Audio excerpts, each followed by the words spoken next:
Genesis 37. Jacob lived in the land where his father had stayed, the land of Canaan. This is the account of Jacob. Joseph, a young man of 17, was tending the flocks with his brothers, the sons of Bela, and the sons of Zilpah, his father's wives, and he brought their father a bad report about them. Now Israel loved Joseph more than any of his other sons, because he had been born to him in his old age, and he made a richly ornamented robe for him. When his brothers saw that their father loved him more than any of them, they hated him, and could not speak a kind word to him. Joseph had a dream, and when he told it to his brothers, they hated him all the more. He said to him, "Listen to this dream I had. We were binding sheaves of grain out in the field, when suddenly my sheaf rose and stood upright, while your sheaves gathered around mine and bowed down to it." His brothers said to him, "Do you intend to reign over us? Will you actually rule us?" And they hated him all the more because of his dream and what he had said. Then he had another dream, and he told it to his brothers. "Listen," he said, I had another dream, and this time the sun and moon and the 11 stars were bowing down to me." When he told his father as well as his brothers, his father rebuked him and said, "What is this dream you had? Will your mother and your brothers actually come and bow down to the ground before you?" His brothers were jealous of him, but his father kept the matter in mind.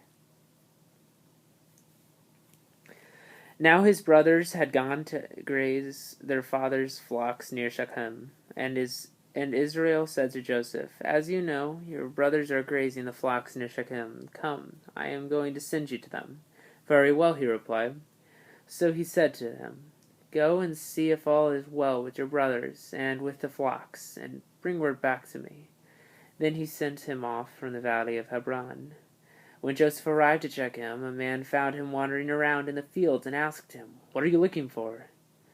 He replied, "I am looking for my brothers. Can you tell me where they are grazing their flocks?" "They have moved on from here," the man answered. "I heard them say, 'Let's go to Dothan.'" So Joseph went after his brothers and found them near Dothan. But they saw him in the distance, and before he reached them, they plotted to kill him. Here comes that dreamer," they said to each other. "Come now, let's kill him and throw him into one of these cisterns, and say that a ferocious animal devoured him. Then we'll see what comes of his dreams." When Reuben heard this, he tried to rescue him from their hands. "Let's not take his life," he said. "Don't shed any blood. Throw him into this cistern here in the desert, but don't lay a hand on him." Reuben said this to rescue him from them and take him back to his father. So when Joseph came to his brothers, and they stripped him of his robe, the richly ornamented robe he was wearing, and they took him and threw him into the cistern. Now the cistern was empty, there was no water in it. As they sat to eat their meal, they looked up and saw a caravan of Ishmaelites coming from Gilead. Their camels were loaded with spices, balm, and myrrh, and they were on their way to take them down to Egypt. Judah said to his brothers, "What will we gain if we kill our brother and cover up his blood? Come, let's sell him to the Ishmaelites and not lay our hands on him. After all, he is our brother, our own flesh and blood." His brothers agreed. So when the Midianite merchants came by, his brothers pulled Joseph up out of the cistern and sold him for 20 shekels of silver to the Ishmaelites, who took him to Egypt. When Reuben returned to the cistern and saw that Joseph was not there, he tore his clothes. He went back to his brothers and said, "The boy isn't there. Where can I turn now?" Then they got Joseph's robe, slaughtered a goat, and dipped the robe in the blood.